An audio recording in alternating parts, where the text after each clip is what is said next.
주신 말씀 누가복음 11장 5절에서 13절 말씀 함께 보겠습니다. 오늘 누가복음 11장 5절에서 13절입니다.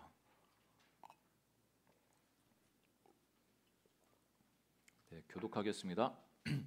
또 이르시되 너희 중에 누가 벗이 있는데 밤중에 그에게 가서 말하기를 보시오 떡 세 덩이를 내게 구워 달라.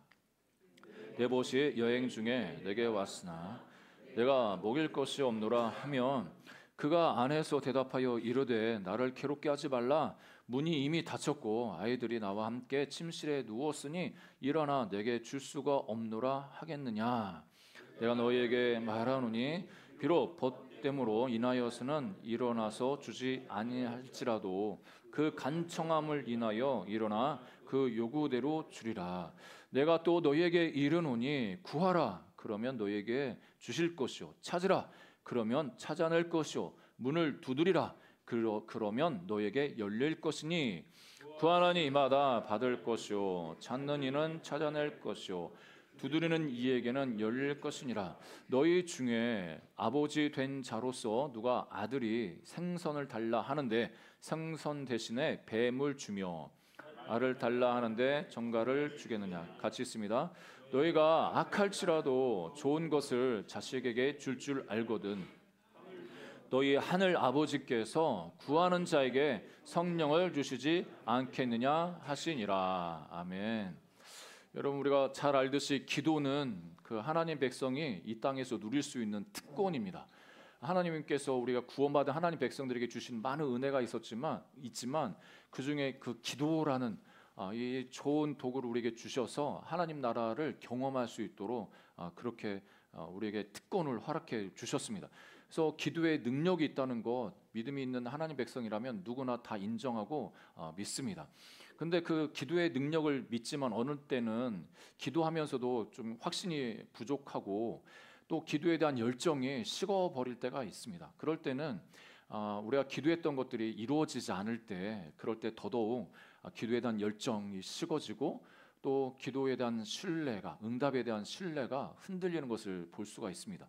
그 침묵이라는 이 책이 있는데 이번 주에 이 책을 한번 봤는데 제럴드 시처라는 분이 이 책을 쓰셨는데 개인의 삶을 좀 잠시 이렇게 나누는 그 구절이 있었습니다. 이분이 자기 포함해서 이제 길을 가고 있는데 그 차 운전해 가지고 있는데 교통사고가 나가지고 그 현장에서 자기 어머님 그리고 아내, 딸 그 자녀들 중에 이제 딸 한 명이 죽임을 당했습니다. 그러니까 교통사고로서 죽음을 당했습니다.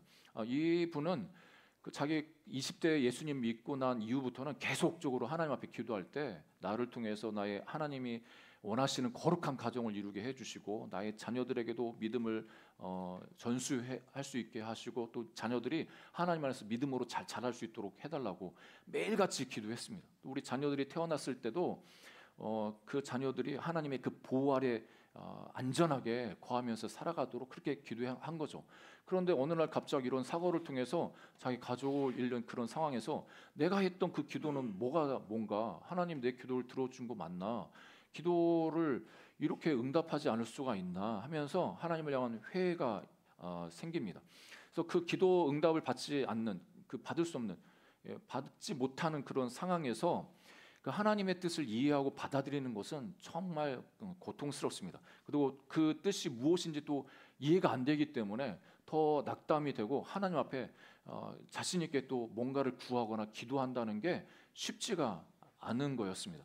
그래서 이 시처라는 분이 기도에 대해서 하나님의 침묵이 단순히 응답이 없는 것이 아니라 하나님의 더 깊은 뜻이 담겨 있음을 설명하면서 그 하나님의 침묵이 우리의 영적 성장을 위한 하나의 과정이라고도 이야기를 합니다. 그래서 이 책을 통해서 그 기도 응답이 안 되어서 낙담하고 실망한 사람들에게 큰 울림을 주는 그런 글을 쓰셨습니다. 우리가 보통 하나님께 간구하는 것, 그 기도하는 것에 대해서 응답에 대한 확신이 있습니다.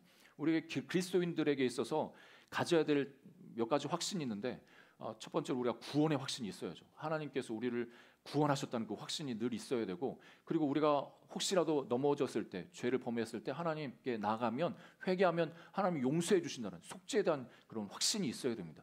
그리고 속죄에 대한 확신뿐만 아니라 우리가 하나님 앞에 기도하면 그 기도에 대해서 응답해 주신다는 그런 확신을 가지고 신앙생활을 해야만 합니다. 이게 그리스도인으로서 기본적인 확신인데, 그런데 그 기본적인 확신이 흔들릴 때, 특별히 기도에 대한 이 확신이 흔들릴 때 우리가 다시금 하나님 말씀 앞에 돌아가서 그 말씀이 우리에게 무엇을 이야기하는지를 들을 필요가 있습니다. 오늘 어떻게 보면 본문은 잘 아는 말씀입니다. 여러분 지금까지 신앙생활하면서 숱하게 들었던 말씀이 오늘 본문의 말씀일 겁니다. 그런데 이 본문의 말씀처럼 우리 삶의 현장에서 이루어지지 않는 것을 볼 때 많은 고민과 왜 이런 일이 일어나는지에 대한 의문이 있기 때문에 믿음이 흔들릴 때가 있습니다. 오늘은 하나님 나라에서 그 하나님 나라를 누리기 위해서 이 기도라는 차원을 예수님이 어떻게 이야기하셨는지, 우리 신앙생활에 있어서 이 기도 생활을 어떻게 해 나가야 되는지 다시 한번 배우는 시간을 갖기 원합니다. 특별히 여러분 우리가 하나님 모두 다 그러시지 않겠지만 하나님이 하시는 그 말씀이 어떤 때는 너무 자주 들었기 때문에 사소하게 느껴지고 들려지고, 어떤 때는 하찮게도 또 들려질 수 있습니다. 그게 말씀뿐만 아니라 하나님이 그 전에 나에게 베풀어 주신 그 은혜가 너무나 놀라운데 어느 순간에 되면은 그 나에게 베풀어 주신 은혜가 하찮게 느껴지고, 하나님 이거 고작 이거밖에 나한테 은혜 안 주시냐고 더 많은 걸 달라고 하는 그런 마음을 가질 때가 있죠. 이 민수기에 보니까 이스라엘 백성들이 하나님 그 광야 생활할 때 만나를 하나님이 내려주시지 않습니까? 처음에는 그 정말 놀라운 겁니다. 이슬같이 어떻게 이런 게 이 광야에서 내릴 수가 있나? 그래서 그걸 먹으면서 배고픔을 달랬고 부족함이 없었습니다. 그런데 시간이 가면서 그 만나, 그러니까 역사상 인류 역사에 있어서 하늘이 내리는 그 만나를 먹은 민족은 이스라엘밖에 없을 텐데 그 만나가 어떤 때는 하찮게 느껴집니다. 그러니까 그 민수기의 그 하찮다, 이 만나를 하찮게 여겼다. 그 이스라엘 백성들이 그걸 하찮게 여길 때 하나님이 얼마나 진노하셨는지를 우리에게 성경을 통해서 가르쳐 줍니다. 특별히 하나님께서 우리에게 가르쳐 주시는 그 기도의 원리에 대해서 우리가 중요하게 생각하고 또 우리가 그걸 가지고 다시 한번 하나님 앞에 나아갈 수 있는 우리 모두가 되기를 주님 이름으로 축복합니다. 이 누가복음 11장 1절부터 4절은 오늘 읽지는 않았지만 예수님께서 제자들에게 기도를 가르쳐 주시는 내용이죠. 우리가 늘 하는 주의 기도문, 주기도문 해가지고 주기도문을 가르쳐 주시는데, 그 기도의 핵심 중에 또 핵심은 하나님 나라가 이 땅에 임하도록 기도해야 된다, 이 말씀을 하십니다. 2절 말씀 함께 다 같이 한번 읽어보겠습니다. 우리 누가복음 11장 2절인데 같이 읽겠습니다. 시작. 예수께서 이르시되 너희는 기도할 때 이렇게 기도하라. 아버지여, 이름이 거룩히 여김을 받으시오며 나라가 임하시오며. 그러니까 그 이후에는 일용한 양식, 우리가 또 죄삼 서로 용서해 주는 것도 하나님께서 우리 죄를 용서해 주시고 원수의 그 시험에서 우리를 지켜주시도록 기도하지만, 처음에 하나님 앞에 간구하는 것은 하나님의 이름이 거룩히 여김을 받고 그 하나님 나라가 임하도록 하나님 앞에 간구하라고 가르쳐 주시는 거죠. 그 하나님 나라가 임하도록 간구하는 것, 그 표현을 또 다르게 이야기한다고 하면 하나님 나라를 구하라는 겁니다. 그게 마태복음 6장 33절에 이렇게 말씀하시는데 우리가 늘 잘 아는 말씀인데 같이 한번 읽어볼까요? 시작. 그런즉 너희는 먼저 그의 나라와 그의 의를 구하라. 그리하면 이 모든 것을 너희에게 더하시리라. 그러니까 예수님이 제자들한테 이거 먼저 최우선 순위로 구해야 돼. 이거 최우선 순위로 구하고 최우선 순위로 두면 너희들이 삶에서 필요한 것, 너희들이 구하는 거 이거 다 더해 줄 거야. 하나님께서 더 책임져 주시고 다 갚아 주실 거야. 이렇게 말씀하시는 거죠. 그래서 먼저 구해야 되는 게 뭐냐면 나라와 의를 구하라고 말씀하시는데, 지난주에도 하나님 나라에 대해서 말씀드렸습니다.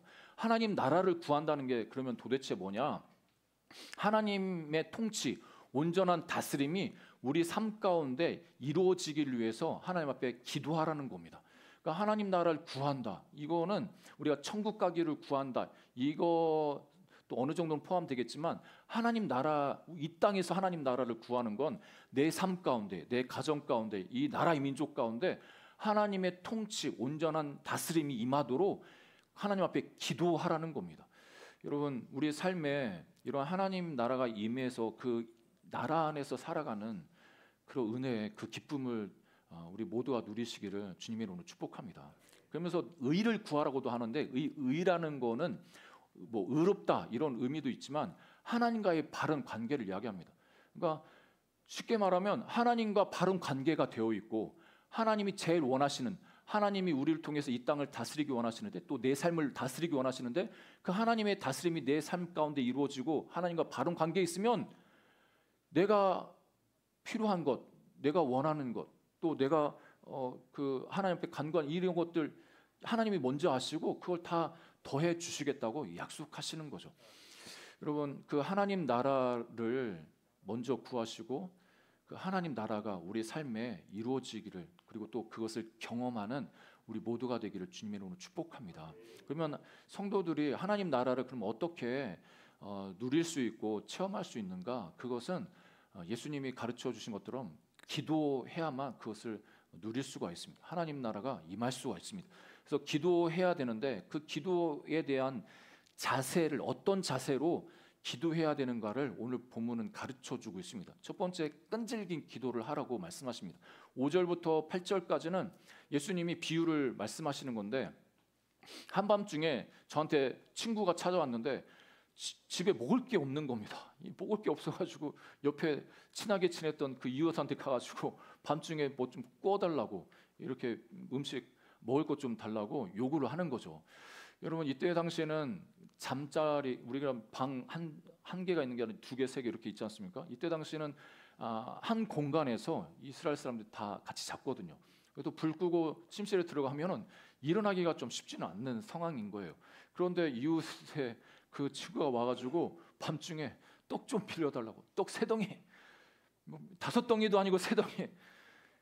얼마나 그 간구하는 그 친구 입장에서는 간절했겠습니까? 그러니까 멀리서 온 어떤 친구가 이렇게 왔는데 자기도 먹을 게 없고 그러니까 빌려서라도 이제 대접을 해야 되는 상황인데, 그런 상황에서 어떤 친구가, 어떤 이웃이 그 요구를 거부하겠냐? 거부하지 않겠지만 혹시라도 거부한다 할지라도 그 친구가 계속 문 들이대면서 간청하고 간절하게 그렇게 요구하면 안 들어줄 사람이 어딨냐? 예수님이 이렇게 물어보는 거죠. 이 내용은 기도에 대해서 우리가 끈질기게 하나님 앞에 기도해야 되는 것, 그 중요성에 대해서 가르쳐 주십니다. 오늘 이 비유는 누가복음 안에만 예수님께서 이렇게 거론되어 있는 내용입니다. 여기 보시면 5절부터 그 7절 내용이 그 내용인데 8절에 보니까 내가 너희에게 말하노니 비록 벗됨으로 인해서는 일어나서 주지 아니할지라도 그 간청함을 인하여 일어나 그 요구대로 주리라. 그 간청함이라고 할 때는 이 단어 안에는 끈질긴 요구라는 의미가 있습니다. 그리고 뻔뻔할 정도로 간절함이라는 의미가 있습니다. 그러니까 하나님 앞에 눈치 보고 이런 게 아니고, 그러니까 우리가 급하면 뻔뻔해지지 않습니까? 나 지금 이거 급한데 이거 좀 해줘, 이렇게 뻔뻔할 정도로 간절하게 이제 요청을 하는데 이 친구한테 그렇게 요구하는 거죠. 근데 어떤 친구도 어떻게 보면 어떤 친구도 그 뻔뻔한 요구를 들어주지 않는 사람이 없을 겁니다. 다 들어주는데 이 비유를 통해서 예수님이 하시는 말씀은 혹시라도 그 친구가 그 요구를 안 들어주는 그런 상황, 너무 귀찮아, 일어나기도 귀찮고 또 뭐 이렇게 움직이고 그래야 되니까 너무 좀 그래. 그래서 거절할 수도 있지만 친구는 귀찮아서 거절할 수 있고 또 느긋하게 시간 어떻게 보면은 끌면서 그렇게 안 들어주고 그럴 수도 있지만, 그런다 할지라도 하나님 아버지는 그런 친구와 비교할 상대가 아니고 그 하나님은 그 요구에 어떤 요구에도 들어주시겠다고 이렇게 약속하시는 겁니다. 그래서 여러분, 하나님 나라를 위해서 우리가 이렇게 끊임없이 끈질기게 기도할 수 있는 저와 여러분 되기를 주님의 이름으로 축복합니다. 하나님은 우리가 간구하는 것에 있어서 귀찮아하지도 않으십니다. 너 또 구해? 귀찮아하지도 않습니다. 하나님은 또 부담스러워하지도 않습니다. 기꺼이 주십니다. 기꺼이 우리에게 주시기 원하십니다. 기꺼이 주기 원하는데 왜 응답이 안 되냐고요? 이렇게 또 생각하실 수 있는데 하나님은 그 시간이 또 우리에게 필요하기 때문에 그렇습니다. 그리고 그 기도 응답에는 또 영적 전쟁이 또 포함되어 있기 때문에 그렇습니다. 오늘 금요철에도 다니엘서 말씀을 함께 나누지만 다니엘이 기도하기 시작할 그때 응답은 떨어졌지만 그 응답을 가지고 온 가브리엘이 그 천상의 그 존재가 올 때 악한 영적인 세력이 그것을 막아서서 21일째 끝날 때야 도달했다고 그렇게 고백하는 것을 봅니다. 여러분 그 조지 뮬러라고 여러분 잘 많이 들어보셨을 겁니다. 기도 응답 하면 조지 뮬러만큼 많은 기도 응답 받은 사람이 없습니다. 이분의 책이 또 전기가 유명하죠. 5만 번 기도 응답을 받았다고.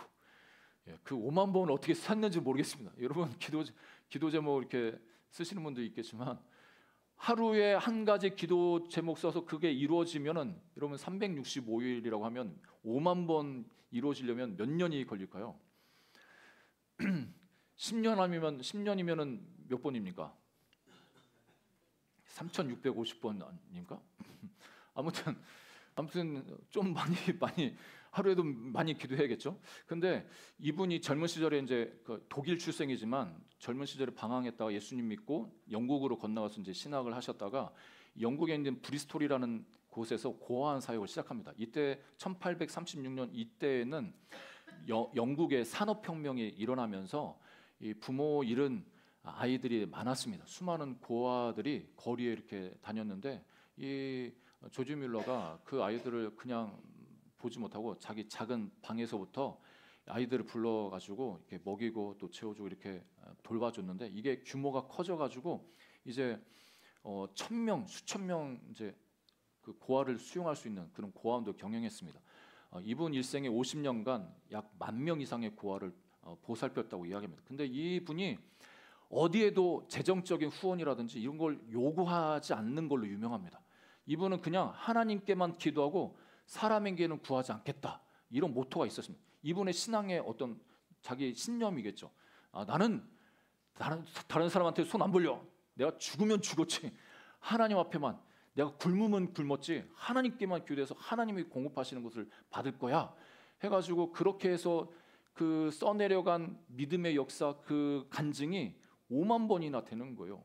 거의 3만 번은 하나님이 기도했을 때 즉각적으로 응답했습니다. 실제로 먹을 게 다 떨어져가지고 아침에 먹일 아이들한테 먹일 게 없어가지고 기도했는데 그날 아침에 빵집에서 빵을 가지고 오고 또 우유 실은 마차가 그 집 앞에서 서가지고 더 이상 못 가가지고 그 우유를 버릴 수는 없으니까 고아원에도 갖다 주고 이런 역사가 너무나 많이 일어난 거죠. 그 어떤 학자가 이 5만 번 중에서 즉각적으로 응답 받은 게 3만 번인데 2만 번은 즉각적으로 응답을 못 받았다는 거죠. 근데 그거 중에서 시간이 오래되어서 기도 응답 받은 게 있는데 그게 뭐냐면 친구들의 구원에 관련된 기도 제목이었습니다. 그러니까 50년 동안 5명의 자기 친구들 구원을 위해서 기도했다는 거죠. 그 50년간 기도했는데 다 응답은 안 된 거예요. 조지 뮬러 생애에 4명만 친구들 구원 받는 것 회심한 것을 보고 자기가 죽고 난 다음에 나머지 1명이 예수님 믿게 되는 그런 역사가 있었습니다. 그러니까 어떻게 보면 우리 시간이 즉각적으로 응답될 때는 하나님이 진짜 살아계셔서 우리를 이렇게 돌보시는구나 하지만 이게 지연되다 보면은 나도 모르게 포기하게 되지 않습니까? 그러니까 하나님 나라가 이 땅 가운데 임하기를 위해서 우리가 나라 민족을 위해서 기도하고 저 북한 땅을 위해서 기도하고 그런데 뭐 변화될 조짐이 없으면 우리가 조금씩 마음이 회의가 들고 포기가 됩니다. 그런데 예수님께서 오늘 말씀에 너희들이 끈질기게 정말 끈질기게 계속 기도해야 된다고 우리 가르쳐 주십니다. 여러분 이렇게 끈질기게 하나님께 나아가 기도하는 우리 모두가 되기를 주님의 이름으로 축복합니다. 두 번째는 적극적인 기도를 해야 된다고 말씀하시는데 9절 10절은 너무나 유명한 말씀이죠. 우리 한번 9절 말씀 함께 읽어보겠습니다. 시작. 내가 또 너에게 이르노니 구하라 그러면 너에게 주실 것이요 찾으라 그러면 찾아낼 것이요 문을 두드리라 그러면 너에게 열릴 것이니 그러니까 구하라 찾으라 두드리라 구하면 주실 거고 찾으면 찾아낼 것이고 두드리면 열릴 것이다. 이거는 우리 믿음의 백성들의 그 기도의 공식 아니겠습니까? 구하는 것 하나님께 내 필요를 하나님의 말로 구하는 거죠. 필요를 하나님께 아뢰면 그 다음에 찾으라. 그럼 하나님의 뜻이 그럼 어디 있는지를 분별해가지고 그걸 찾아내는 거죠. 그리고 그래도 시간이 지났는데도 불구하고 그것이 이루어지지 않을 때 문을 두드리라 적극적인 행동을 요구하고 있습니다. 그러니까 기도만 하고 가만히 있는 게 아니라 이 기도는 우리 하나님의 뜻을 분별함과 동시에 그 뜻을 발견하면 순종, 행동에까지 나가야 된다고 우리 가르쳐 주시는 말씀입니다. 이 구하라, 찾으라, 두드리라 적극적인 행동이죠. 그러니까 하나님 나라는 소극적으로 하나님 나라 임해 주십시오. 그냥 소극적으로 앉아 있으면 그 하나님 나라가 이루어지지 않고 하나님 나라 임하도록 강력하게 기도할 뿐만 아니라 그러면 하나님 나라가 이 땅에 임하는 내 삶에 임하고 우리 가정 가운데 임하게 된다고 할 때 그 하나님 나라가 임하기 위해서는 내가 무엇을 해야 되는지 하나님의 뜻을 묻고 그 하나님께서 가르쳐 주신 거에 대해서 우리가 행동으로 옮겨야 그 나라가 그 안에 그 가정 안에 사업 안에 나라 안에 임한다고 말씀하시는 겁니다. 여러분 제가 주중에 한 목사님의 그 간증을 들으면서 되게 도전을 받았습니다.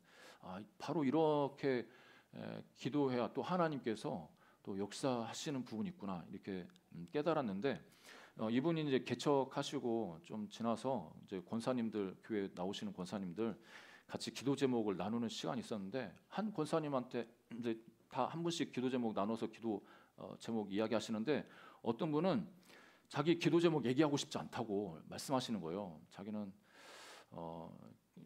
기도 모임 다른 사람 다 기도 제목 내는데 자기는 기도 제목 내고 싶지 않다고 왜 그러시냐고 물어봤더니 40년 기도했는데 내가 진짜 40년 기도했는데 아직도 응답이 안 된다고. 이건 너무 남한테 너무 부끄러워가지고 그냥 나 혼자 그냥 기도하겠다고 그렇게 하시는 거예요. 그래서 이 목사님이 혹시 남편 기도냐고 그러니 이 권사님이 깜짝 놀라시면서 어떻게 하셨냐고 남편 기도인지 어떻게 하셨냐고 40년 동안 응답 안 된 기도는 남편 기도밖에 없다고 40년 동안 기도 응답이 안 되는 것은 남편 기도밖에 없어. 그래서 남편 구원을 위해서 그렇게 40년 동안 기도하셨는데 응답이 없어가지고 남들한테 기도 좀 그거 내놓기도 부끄럽다 이렇게 말씀하시는 거죠. 그래서 이 목사님이 제안을 하신 거예요. 그 권사님 지금까지 남편 구원을 위해서 남편 구원받게 해주세요. 예배당에 나와서 같이 옆에 앉아서 함께 예배드리게 해주세요. 그런 기도 하지 말라고 이제 그런 기도 하지 마시고 하나님께 물어보라고. 남편 구원받는 게 하나님 뜻입니까? 일단은 그거부터 물어보라고. 여러분 남편이 구원받는 게 하나님 뜻입니까? 여러분 아멘이십니까? 아닌 것 같아. 이 사람은 죽어도 예수님 여러분 모든 사람이 구원받기를 원한다고 성경에 분명히 기록되지 않습니까? 하나님은 모든 사람이 구원받기를 원한 그 하나님의 뜻이 분명하고 그거에 대해서 예스 그래 응 내가 네 남편 구원받기를 원해. 그 하나님의 뜻을 발견하고 그게 확신하는 게 너무 중요한 겁니다. 여러분 기도할 때도 이게 내가 기도한 이거 하나님의 뜻이 맞습니까? 뜻입니까? 그러니까 뜻이라는 확신이 있으면 더 힘이 생겨서 기도할 수가 있습니다. 그 당연히 예수님이 아니야 네 남편은 네 남편은 구원받는 게 내 뜻 아니야 이렇게 하시지 않지 않습니까? 당연히 남편 구원받는 거 하나님의 뜻인데 그러면 두 번째로 물어보라는 거죠. 그러면 남편이 구원받는 게 하나님의 뜻이면 그럼 내가 오늘 무엇을 순종해야 됩니까? 하나님 남편 구원을 위해서 하나님 앞에 내가 순종해야 될 게 뭡니까? 그거를 물어보라고. 쉽지 않은 기도죠. 이 권사님도 70세 그때 당시에 70세 되셨다고 하는데 너무 내가 해보지 않은 기도였지만 뭐 평생 그런 기도 안 해봤지만 내가 기도해보겠다고. 그래서 일주일 갔는데 물어보니까 주님 아무 말씀 없으신 것 같다고. 이런 기도 힘들다고. 하나님께 뭘 물어봐가지고 이 응답받는 거 익숙하지 않아서 모르겠다고. 그래서 이제 한 주가 지나고 이제 두 주가 지나고 또 물어봤더니 뭔가 마음에서 이게 생각이 떠오르는데 이게 내 생각인지 하나님 생각인지 또 잘 모르겠다고.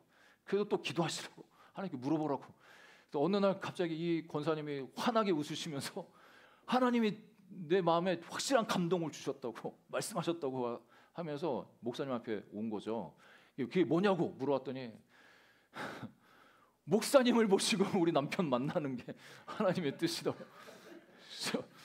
이 졸지에 이 담임 목사님이 거기에 끌려가가지고 나는 이제 순교하는구나.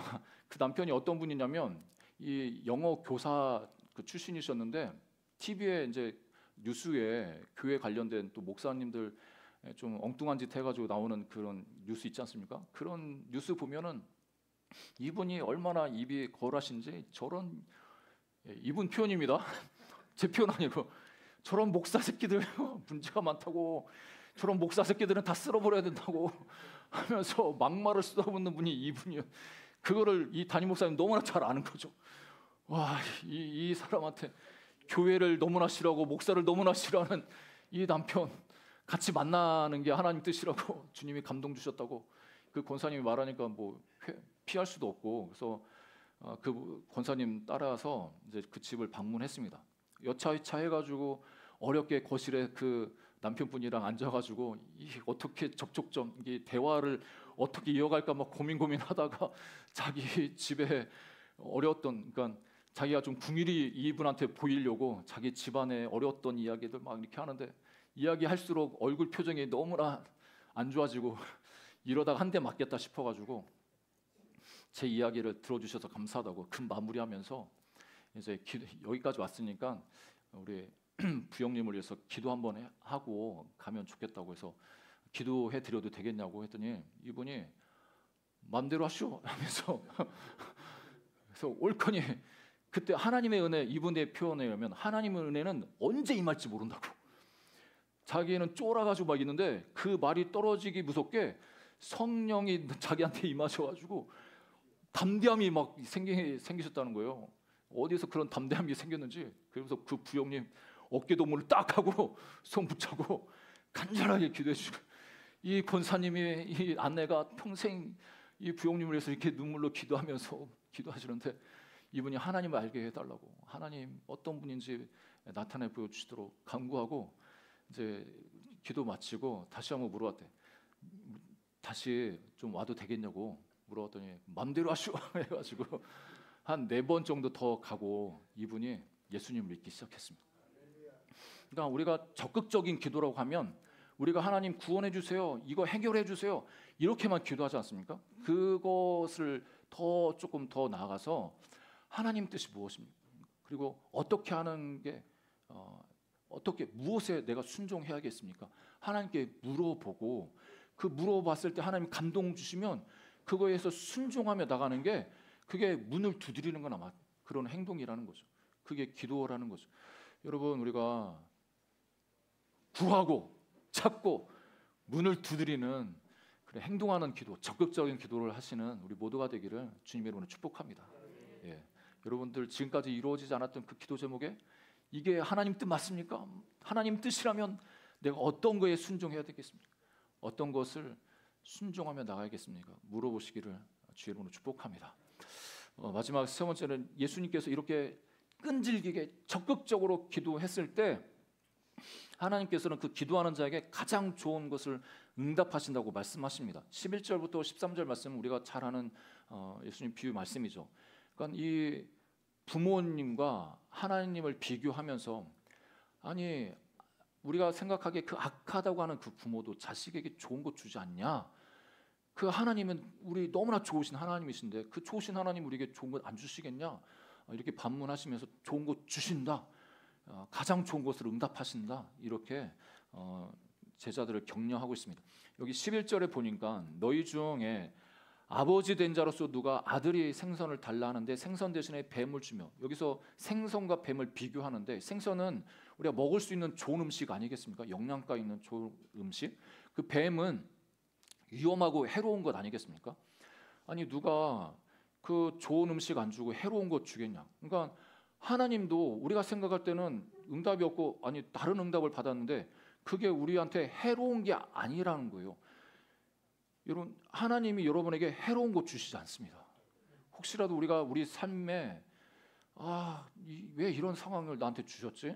왜 이렇게 기도를 이렇게 A를 구했는데 B를 주셨지?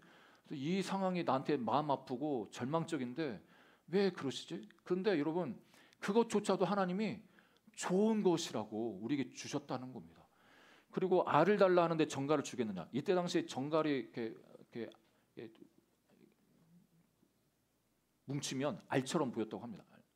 그 알은 영양가 있는 음식 아니겠습니까? 이 정갈은 독을 가진 위험한 것인데 하나님이 우리에게 독이 되는 그런 해로운 그런 거 주시지 않는다고 말씀하시는 거죠.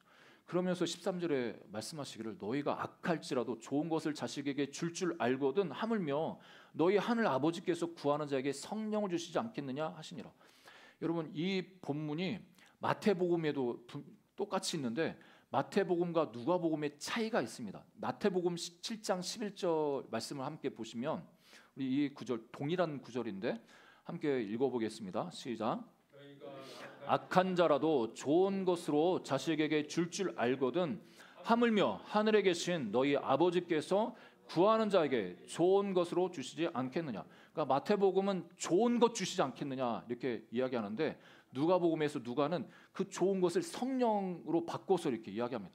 그러니까 이 누가복음의 하나님 나라와 성령과 기도를 강조를 하는데 하나님 나라가 이 땅 가운데 임하기 위해서 기도를 해야 되는데 그것은 끈질기고 적극적으로 기도해야 되고 그 기도한 그 결과로 하나님이 주시는 것은 가장 좋은 것 바로 성령님을 우리에게 주신다고 말씀하시는 겁니다.